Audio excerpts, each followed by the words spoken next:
is mine. Thank you very much for inviting me to your beautiful countryside, to your wonderful meat industry. I'm a lifelong fanatic of red meat.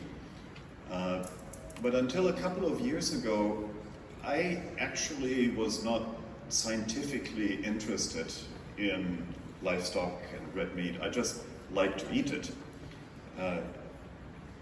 By training, I'm a financial economist. I don't come from a farm. My parents are not farmers. So I look at things as an economist. But thanks to my wonderful scientific colleagues, I have learned a lot about nutrition and environmental impacts and ethical impacts.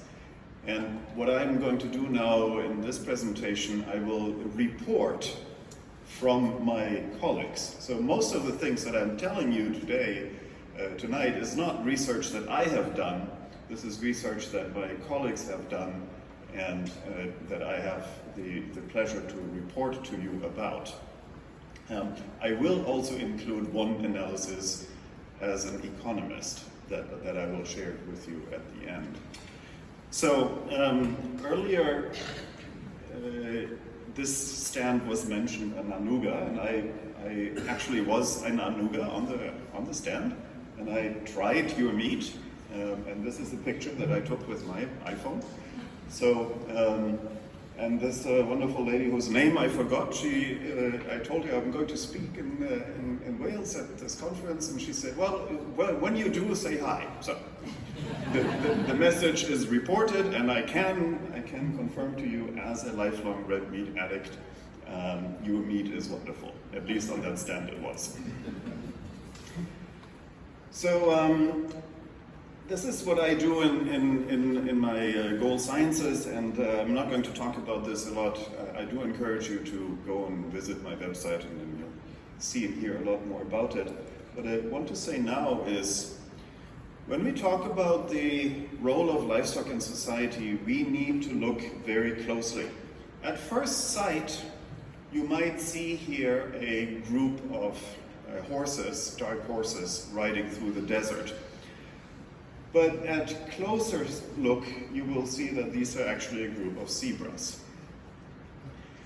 And this is a lot of what's going on in the livestock industry around the world, is that things look like something at first sight, but you need to look deeper in order to really catch what's going on.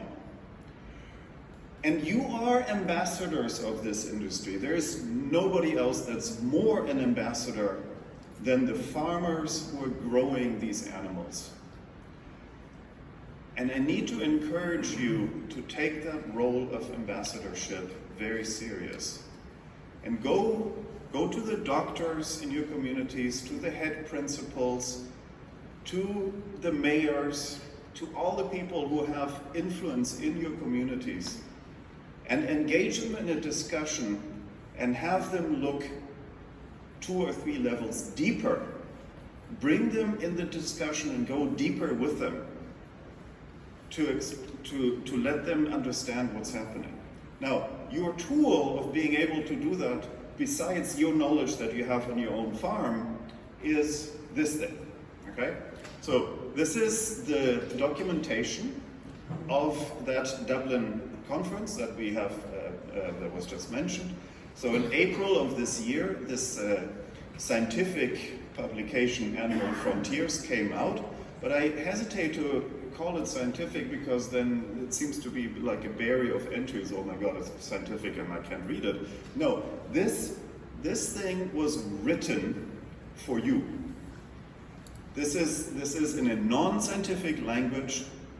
People who need to have the scientific arguments in their hand and engage in discussions with their stakeholders. So this entire 100 pages of this publication was written for people like you so that you can engage properly in discussions. And it covers every possible aspect: nutrition, environment, ethics, research. All arguments are being collected here together. So I really encourage you to download this issue. It's for free, it's on the internet, and read it and use these scientific evidences in your discussions with your stakeholders.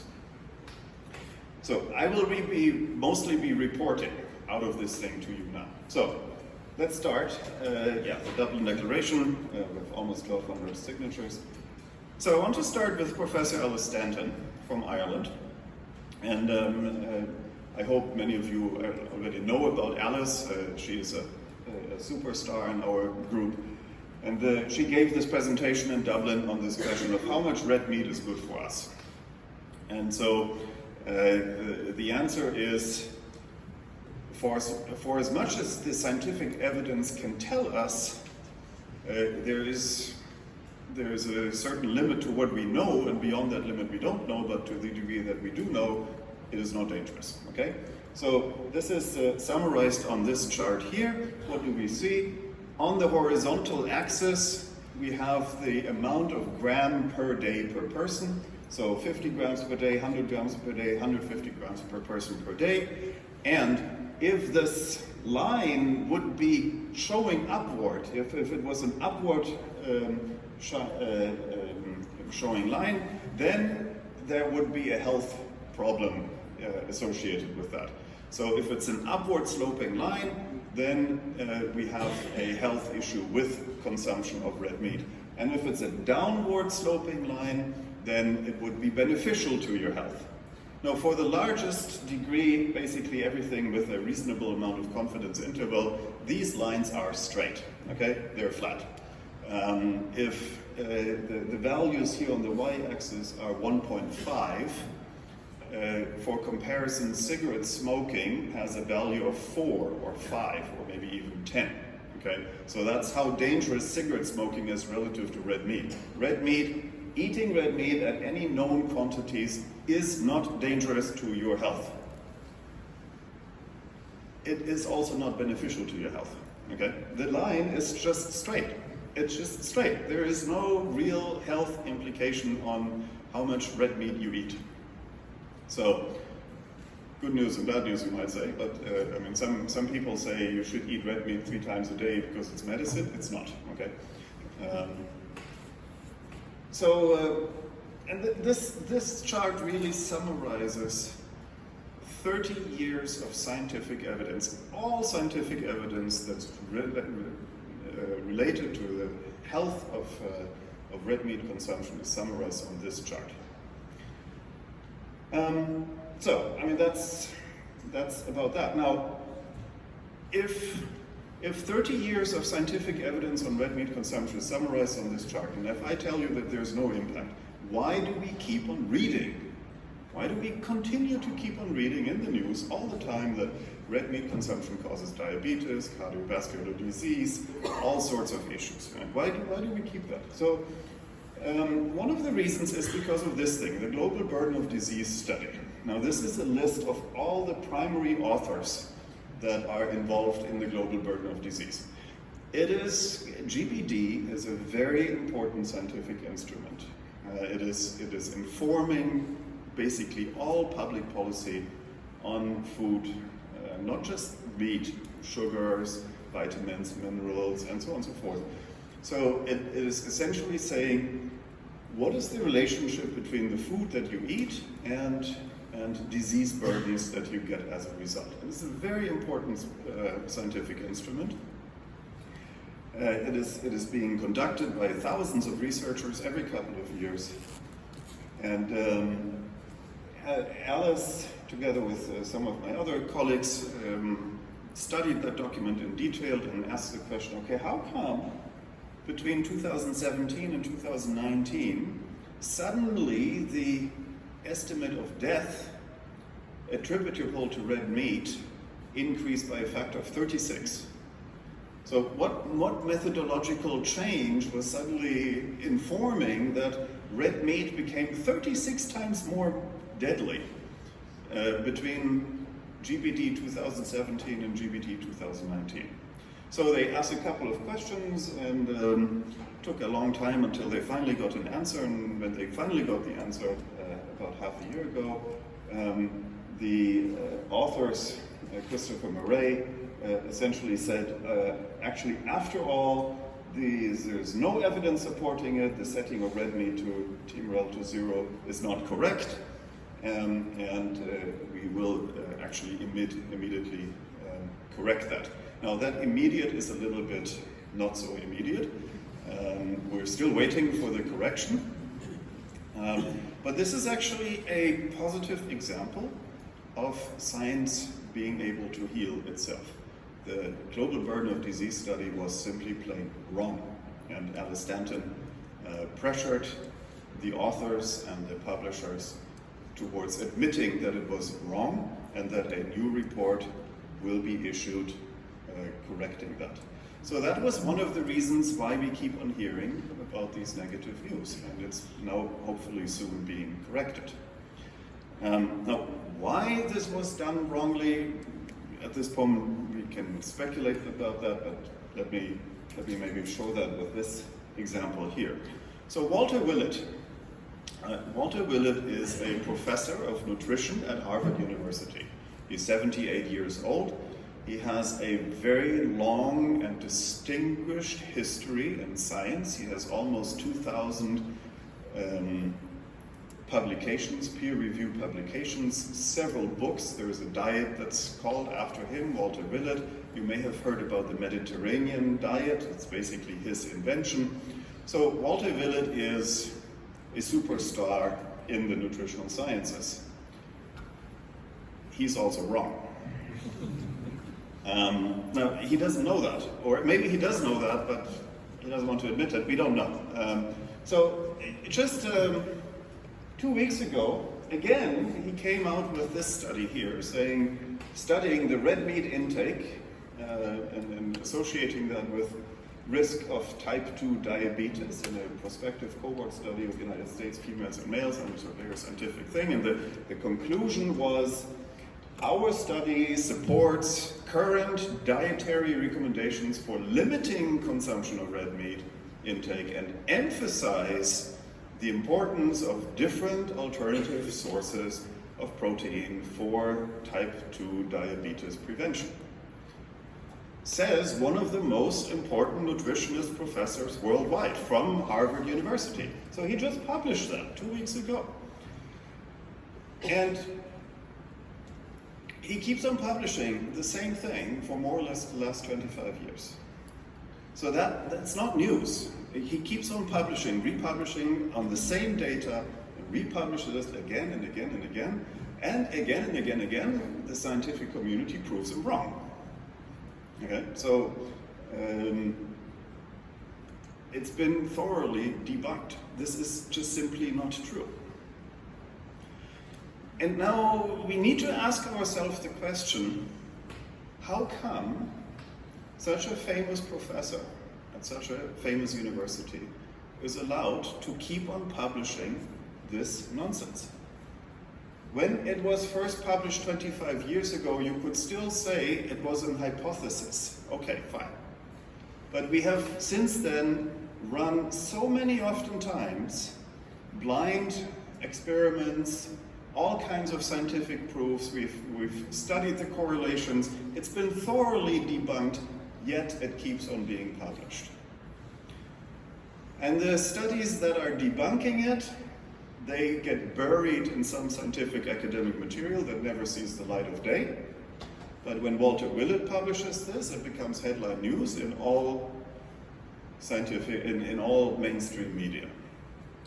Now, I cannot give you the answer to this. I don't know. I can promise you that in this team of the Dublin Declaration, we're working on trying to figure out why this is the case. We're going to put enormous amount of pressure on Harvard University to start looking at the practices of their nutritional department, because we think it is not correct that the global public is being misled and is being pretended that there's scientific evidence where there's actually none. Now, I do recommend you to read this thing here by Nina Tykos. Here's also one of my colleagues, with the headline, "Harvard has been anti-meat for 30 plus years. Why?" The link is here. There you find all the details about how this has been so debunked. Because among your stakeholders, and you will get this, you have access to this PDF, so you can get this PDF from your organizers. So when you will talk with your stakeholders, and people will inevitably come to you and say, yeah, but Harvard says that red meat causes diabetes. And then you need to have the counter arguments. You need to know that that is not true, and you find all the reasons why that is not true in this article that I'm giving you. So please do read it. Please do read it and understand it. Okay, one reason why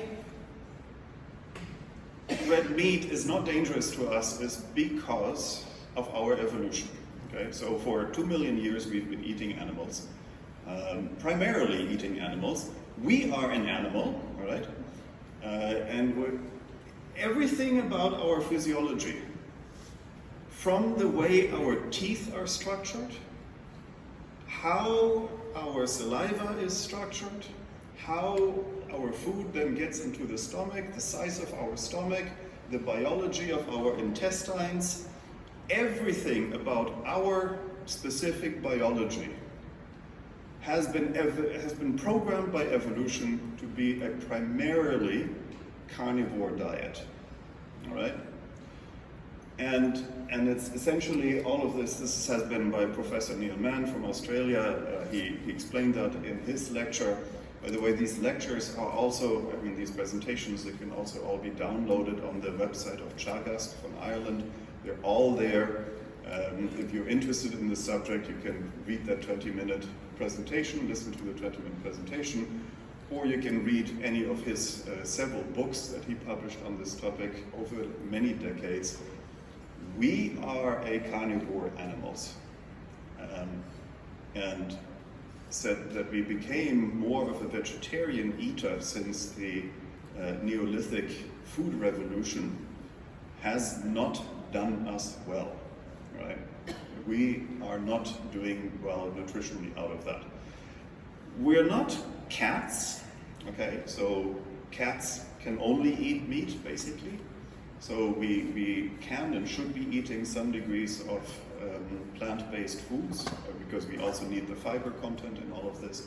But our evolution of 2 million years has programmed us to be meat-eating and fat-eating animals. So you can get all the evidence by Neil.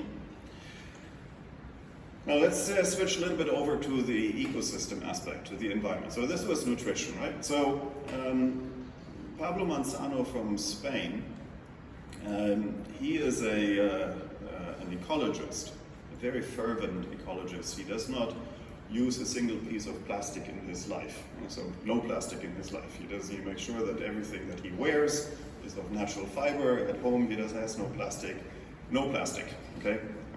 So a very strong ecologist. And he is doing his research on ecosystems, and he reported, for instance, from this Professor Bond, William Bond, that already since quite a long time we know that the natural state of the world is not to be green. Okay, that's a misunderstanding. The default setting of the world is to be either brown or black. It's only because in sort of Western Europe, for that matter, because of this strong maritime influence, that we tend to be year-round green, that our view of civilization has been formed that the world should be green. But the planet is not green. The planet is typically brown or black. Why black? Because it burns down on a regular basis. And the other thing that goes along with this argument is that, except for a few areas like tropical rainforests or very special ecological zones, the typical default setting for the planet Earth is to be an open-style savanna, kind of like Wales looks like. Yeah? So it's supposed to be a non-forested area. That is the default setting. So one of the things when we say, we should be protecting the environment and preserve the ecosystem and so on and so forth, one of the things that environmentalists can just never agree on is which environment, please? The one from 50 years ago, from 500 years ago, from 5,000 years ago, 50,000 years, 500,000 years, which one? Now, the answer should be, it should be that ecological system on which we humans depend on most to be functioning. Yeah? And that happens to be the one from about 500,000 years ago. Because already 50,000 years ago, human presence started changing the face of the world. And today, there is not a square centimeter on this planet that has not been touched by human presence. Plus, since we are so successful as a species, there's just a lot of us. So we are one of the most successful large-scale animals. I mean, there's more rats and mice, but they're a bit small. But of large-scale mammals, we are extremely successful. So there's just a lot of us. And not only is there a lot of us in terms of numbers, but we also spread out a lot. We build cities and roads and railroads and so on and so forth. So there is the idea that we can somehow return planet Earth to Mother Nature is ridiculous. Mother Nature has been killed at least 5,000 years ago, maybe even over to 50,000 years ago. So yes, because there are so many of us and because we've colonized this planet, we need to preserve these ecosystems in order to keep the foundation for our own survival. But it needs to be managed by us. We have changed this planet already so much that there is no going back to an unmanaged state. So we need to manage that. And when I say we, who is that we? Well, that's you. The farmers of the world are going to be managing our ecosystems, because nobody else understands these ecosystems better than you. Right? So you're not farmers, you're ecosystem managers. Now what that means in detail, environmental sciences have not really figured that out yet. On the nutrition side, it's actually fairly simple. On the nutrition side, it's clear, we're carnivores, we need meat, so we have to have meat. On the environmental sciences side, the message is far less clear, and that has to do a lot with the fact that we have so many different ecological systems. Right? No farm in the world is equal. Every farm has its own particular set of hydrology, geography, climate, history of working on that farm. So the devil is in the details, it's in the micro. And we need to find management systems that reward those who know most about it, which is the farming community, to manage these systems in a sustainable way. Now, scientists are only still discovering what that might be.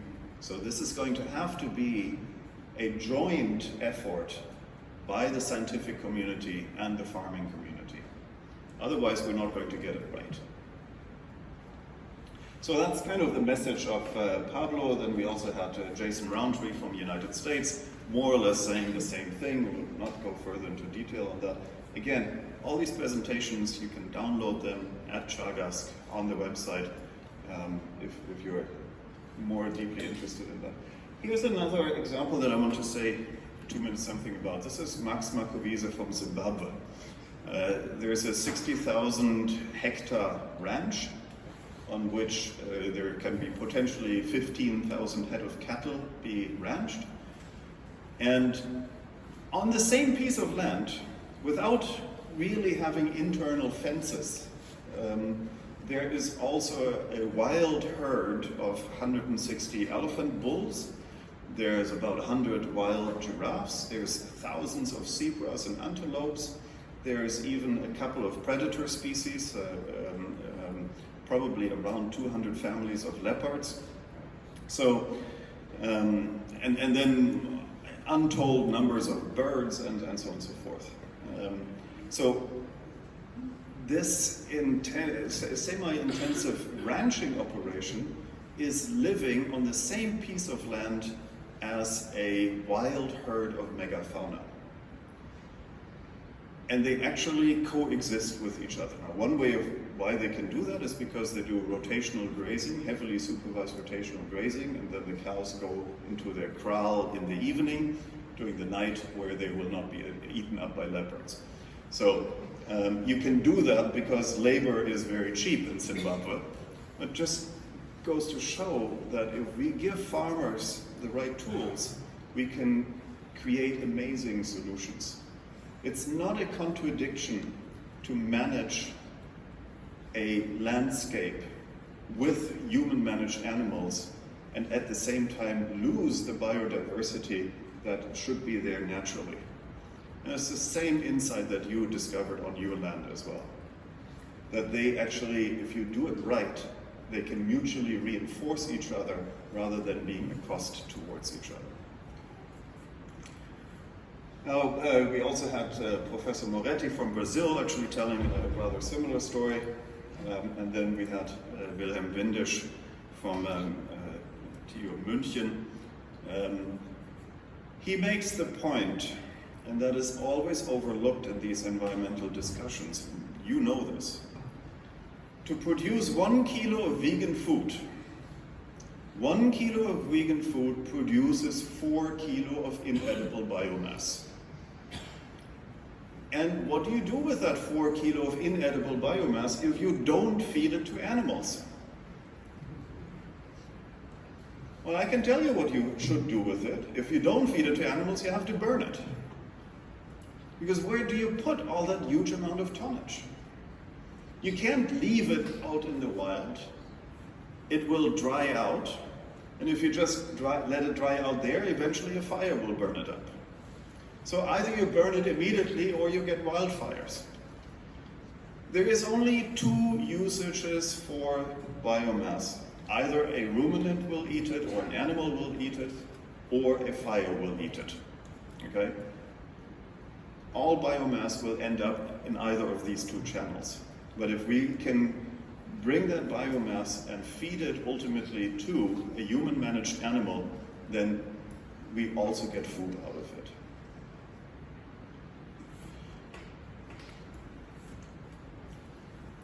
Here's one who did not present in the Dublin conference, and this is kind of work in progress. This is Professor Lelyfeld from University of Mainz. He's an atmospheric chemist, a very accomplished atmospheric chemist. And here I just want to quickly highlight that in the entire methane discussions, we're always only concentrating on the emissions.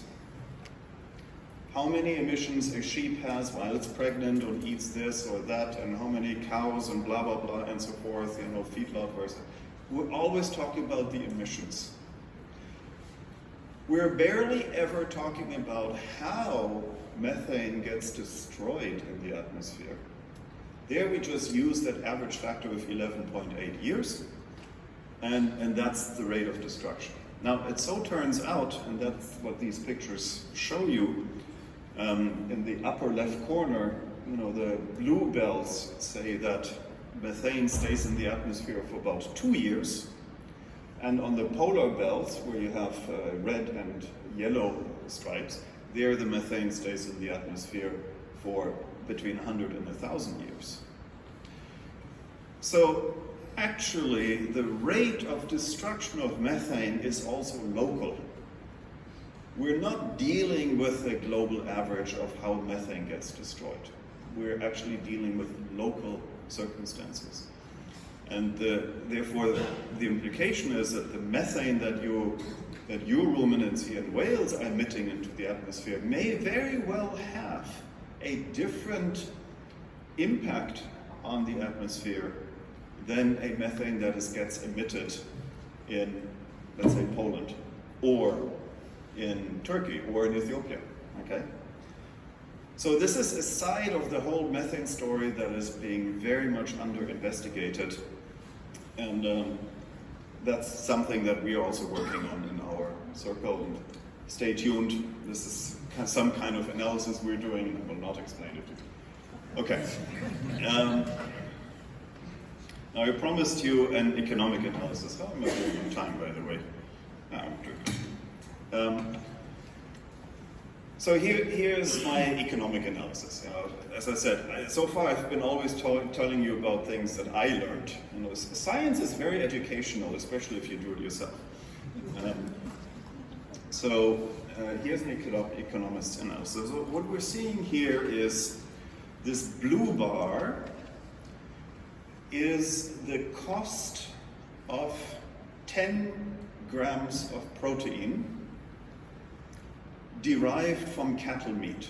So if I take a steak or a McDonald's burger, both is beef, and I take the cost of that thing, and I evaluate only the amount of protein in that. I just ignore everything else. I just look at the price for that meat and calculate it on the basis of protein, but on the bioavailable protein, because different proteins have different degrees of bioavailability to the human metabolism. Right? So if I adjust for bioavailability and just measure by protein. So in a high-income country, basically anywhere Europe or the Far East or North America, in a high-income country, cattle meat will cost at around 65 US cents for 10 grams of bioavailable protein. Okay.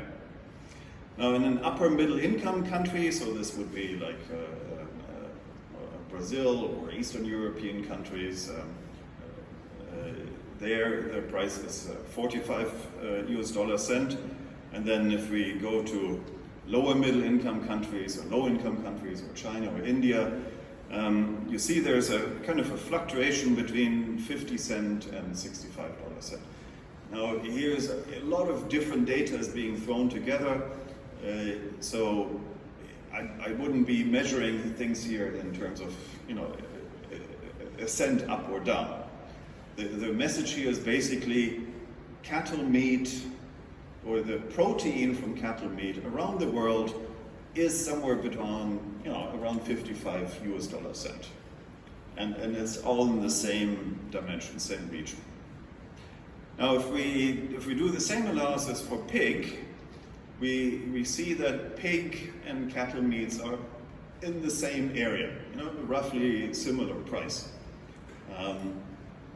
Not a whole lot of difference, also across the different regions in the world. Now for poultry meat, there we see a significant reduction. So poultry meat, roughly speaking, is almost half as expensive for 10 grams of bioavailable protein. And we know all that. I mean, actually the discussion this morning by Kanta showed the same price points, right? So we know poultry is about half as expensive as the red meat. Now, fish is a kind of a special case, but if we continue this analysis and go to eggs and milk and cheese, and then some of the pulses and beans, and at the end we have the starchy staples. So we have wheat and maize and all the grains. They also have a protein content to them, right? So I can eat wheat in order to gain protein. Now this is the respective cost of bioavailable proteins. Now notice something here, that the cost of proteins, when I get it from grains, so from wheat or maize or rice, is actually more expensive than if I get that from poultry meat. Now what that means is, if I have a kilo of wheat in my food system, should I be eating that? Or should I be giving that to a chicken and then I eat the chicken? Or should I be giving that to a chicken and then I eat the eggs of that chicken? You see, the eggs are also at that price range. It is more efficient to take that kilo of wheat or rice or maize and feed it to an animal. And that goes completely counter to the general atmosphere or the general argument that's always being done that animals are inefficient because we could be eating their food directly. But that's actually completely wrong. That analysis does not take into account that we're not eating food by kilos, but especially the animal-derived foods, we're eating them because of their micronutrient content. We have enough calories in the world. The green revolution, the genetic revolution, gives us enough maize, enough wheat, enough grains. We have enough of them. We can feed everybody in the world and more. The real shortage are the micronutrients, are the proteins. That's where we have undernourishment. By the way, not only in the poor countries, even in high-income countries, we have undernourishment with micronutrients. And so, to solve the micronutrient crisis, to solve the nutrient shortage that we have in the global food system, we therefore need more animals, not less animals. That is what this chart is telling you. By the way, this is also true for dairy, right? So if I have a kilo of grain, I should be feeding that to my dairy cow and obtain the dairy, because that is the more efficient use of that agricultural product. This is what an economist is telling you. Okay, if you're interested in that, you can download this this report on my website. There, all of this is detailed out in quite a lot of detail. I want to cover one more issue here, which is ethics. Our stakeholders in society have a justified claim that the animals which are under our management, under our care, are not brutalized, are not tortured, are living, to the degree possible, a pain-free life, to the degree it's reasonably possible. Now, as a good farmer, we know that we should be doing that anyway, right? Because we know that an animal that is treated well is actually more productive. It needs less medication, it gains weight faster, and. So this should actually not be a real problem among farmers, because it's in the interest of the farmer themselves to look after the animals well, because then it's a more productive animal. Unfortunately, we have literally black sheep in the industry who, out of disrespect, lack of knowledge, lack of competence, lack of whatever, do not treat their animals well. And those bad examples then ruin the reputation of the entire industry. And it happens over and over again. You need to find mechanisms to root out those bad apples among yourself. The farming communities are too tolerant of neighbors who are mistreating their animals, who then become a source of bad reputation for everybody. Now, this is the question of animal welfare. There is an additional question of animal rights. Are people allowed to kill an animal for people's benefit? And we investigated that with Professor Candace Croney from the United States, and she had a whole deliberation on whether it's ethically right that people kill animals in order to eat them. And the answer is yes. And if you want to have details, please read the article. So, until now, probably most of you like me, because I keep telling you things that you want to hear, right? Now, maybe I tell you now something that you may not want to hear. This is not Wales. This is southwestern Uganda. Uganda is a country sitting between Kenya and Congo, exactly the same size as the United Kingdom, same area, has about 50 million people on it. And because it's sitting exactly on the equator, because it's at high elevation, so minimum 1,500 meter up to 2,000 meter, it actually has a rather cool and wet climate. And so the southwestern corner of Uganda is cattle country and dairy country. So I was there 2 days ago, and I had this farmer here. He has 55 cows on a plot size of about 30 hectares. And he explained to me on his smartphone there of how he is currently in the process of digitizing his entire farm.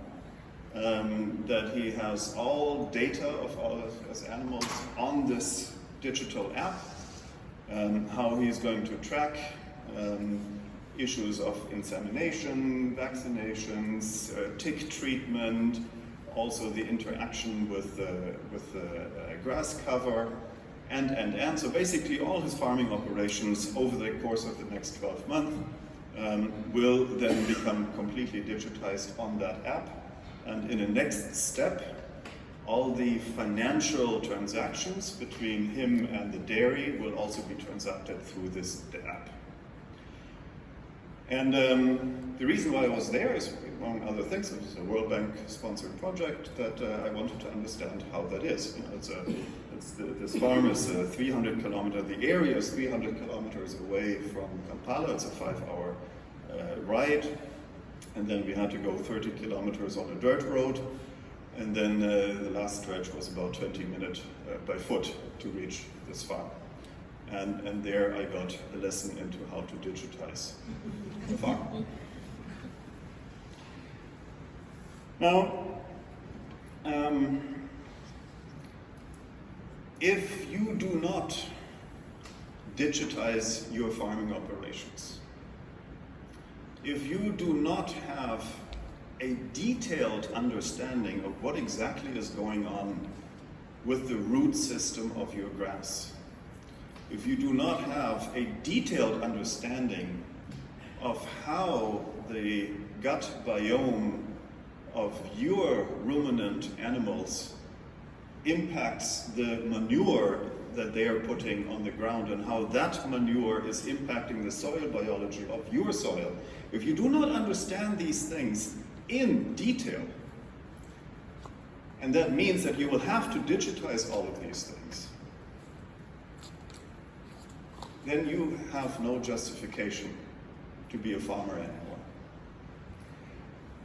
Because you will not have the knowledge, you will not have access of knowledge to be able to make the decisions that you need to take on a daily basis on how to manage your animals, how to manage your grass, how to manage the water cycle.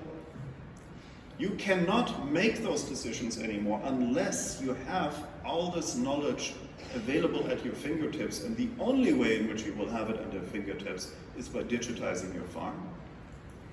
And by having knowledge about what all this data means. The app, the digital app, will not make decisions for you.